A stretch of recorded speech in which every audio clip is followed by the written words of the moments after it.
And a section of Taita Taveta farmers have lamented being denied loans by the Agricultural Finance Corporation, AFC, for lack of title deeds which are needed as collateral.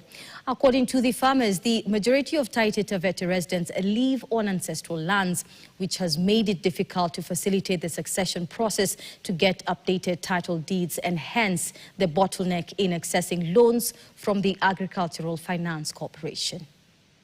Yangu ya ufugaji ni ardhi ambayo hatimiliki yake hata si ya babangu mzazi ambaye ameaga, ni ya babu ambao pia aliaga baba bado akiwa wapi, high school. Na hata wakati babu akiaga hatuwezi sema identification cards zilikuwa, na kama hakuwa na identification card hata death certificate yake sijaona.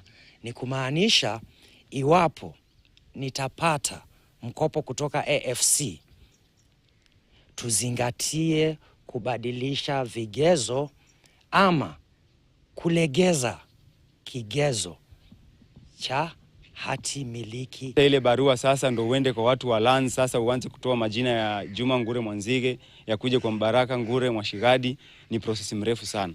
Hiyo process ndo kitu ya kwanza tunaomba ya kwamba kama serikali inaweza itumie, hata kama ni administrators huko nyumbani, ma chiefs wanajua kabisa, wakija kule mtaani si wanajua mimi ni Mbaraka, mzee wangu amekufa, ndani ya miezi mitatu at least wakuwa wanaweza kutusaidia ibadilishwe kutoka kwa ule mzee ikuje kwangu, ndio ili sasa kama vijana tuendelee na kulima. Mikakati ni migumu tu sana, hizo process ni gumu, ni gali mno.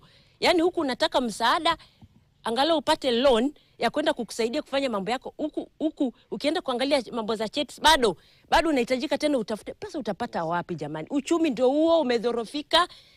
Tumekaa tu mama, hatujui tutaenda wapi, hatujui tutamkimbilia nani. Yani tunaishi tu kuishi.